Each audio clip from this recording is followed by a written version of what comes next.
Let's dive into the discussions shaping the nation.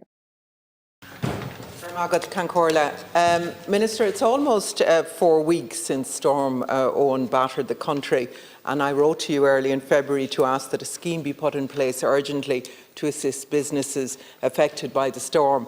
Now, last week Sinn Féin took a PMB calling for government supports to businesses, and my question today to you is why has no scheme been put in place today? Because businesses need to know today what help they can expect from this government in the aftermath of the worst storm in history. Thank you, Cathaoirleach, and I'd like to wish Deputy Conway-Walsh the very best of luck in her role as spokesperson. I look forward to working with you. I had a very good relationship with your predecessor, Deputy O'Reilly, and myself and Minister Smith and Minister Dillon look forward to the years ahead delivering the programme for government. I'm acutely aware of the significant challenges that the impact of Storm Éowyn has caused for businesses, their owners, over the recent weeks. Since the 24th of January, I've been closely monitoring the situation in relation to Storm Éowyn and its impact on the business community through regular updates from the National Emergency Coordination Group and updates from our local enterprise offices in the counties that have most significant and prolonged impact. Following the immediate damage caused by the storm, many businesses have been impacted by outages in relation to power, water and communications networks. With regard to the issue of potential schemes to support businesses with loss arising from Storm Éowyn, I would first point out that in the instance to encourage businesses to seek recourse through their insurance providers for losses which they have incurred.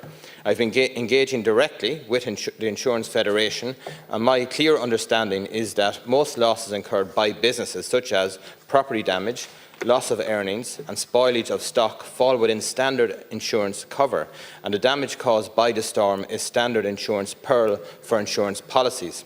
I welcome the fact that Insurance Ireland have said that house premia, for example, are not generally impacted by one such event as the storm, but rather on a range of many different rating factors in relation to insurance PEARL. The Department of Enterprise, Trade and Employment has in the past operated a targeted emergency humanitarian flood relief scheme in specific response to flooding incidents. These schemes are specifically targeted at providing a contribution to small businesses of up to 20 employees, as well as community, voluntary and sporting bodies who have experienced damage as a result of flooding, and to help them get back up and running. A condition of eligibility for these schemes is that businesses must not have had insurance cover or through fault of their own. The programme for government includes a commitment to an extreme weather event assistance scheme, which we are currently working on to establish. Minister, so maybe just to clarify around the insurance companies, did you get agreement from them then that the amount that they pay wouldn't be impacted? Because I suppose what businesses are afraid of as well, there's two issues around insurance, and the first one is around the excess. So if their excess is a couple of €1,000 or whatever, and then if their loss is less than that, they obviously won't be able to claim. But the other thing they're afraid of is that then their premium goes up, so they end up over a 3 or 5 year period paying back more than they actually got in the first instance. Also, Minister, when you say you're in contact with the companies, be it water, electricity or communications, there are still hundreds of businesses and homes in Mayo and in other counties that don't have proper communications, and there's no proper responses from AIR, from Vodafone, from the other communication companies. So maybe you could clarify the extent of the conversations that you've had with them and when they will be reconnected, because it's really impacting on their businesses. Thank you, Cathaoirleach, and I thank the Deputy for her response. First of all, I would also put on the record that the Minister for Agriculture, Food and the Marine has announced the scheme for investment in the horticulture sector, which had been very significantly impacted.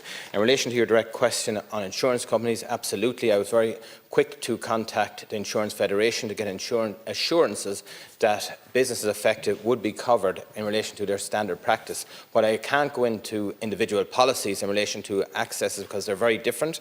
I can assure people that in the general course of action on insurance PEARL that it is part of standard insurance cover. I would also say that in relation to communications, I've been on to Minister Patrick O'Donovan. We're very concerned in relation to the getting businesses back up and running, and first responders, which did have an outage in that period of time, and we have a lot of work to continue to do in that regard. Also, Irish Water, Uisce Éireann, are procuring this week commencing to get 100 generators, again future-proofing for events, because one thing we have to learn in this country is how we respond in future for a very significant event like this, because we have to accept there were gaps in the response, but also there was exceptional response to the investment that went into rural Ireland. And we saw so many schemes and so many communities who really rose up to that challenge. So, Minister, I suppose I really want to get clarity on, will there be a scheme put in place for businesses? And I hear what you're saying around horticulture, and I welcome that, but you'll know the land in Mayo and the west of Ireland in general doesn't lend itself to that. So I want to get, I mean, are we going to have a scheme that was similar that was done for Storm Babbitt? I really think it's important that that is done sooner rather than later, because people want certainty and businesses want certainty as well.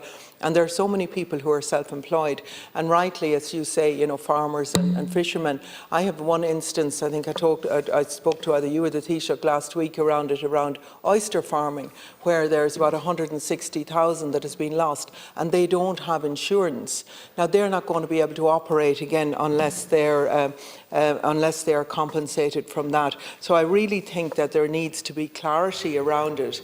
I hear what was said in the programme for government, but their vagueness around it is causing real concern for businesses. Businesses cannot sustain the losses that they have done during this storm. Thank you, Minister. Thank you, Cathaoirleach. Well, first of all, in line with the commitment in the programme for government, we are establishing a scheme, but particularly for this event, we have to be clear that the first recourse is through their insurance, the premium that they pay to cover them for loss of damage, loss of earnings, spoilage of stock. That's the critical way in which they seek recourse. It's very different to flood damage where businesses could not get insurance. That's a very different scenario, but we are establishing a scheme, and also a point out and put in the record of the House in relation to the statutory deadlines that businesses face through the CRO and the Revenue Commissioner. We have worked to ensure that there is significant leeway for businesses as they fail to meet their regulatory requirements in this particular point in time. But as I said, the most key impacted areas, like the Department of Agriculture has stepped up with a scheme in horticulture. There's a lot of agriculture damage that was carried out that we will be assisting on. But in relation to businesses, we have to work to establish a statutory scheme in future, which work is underway on. But being quite honest, at this point in time, the first recourse is through their insurance companies. But if there's any specific cases, through the LEOs, the Local Enterprise Office, we're very happy to work with businesses and support them in any way we can.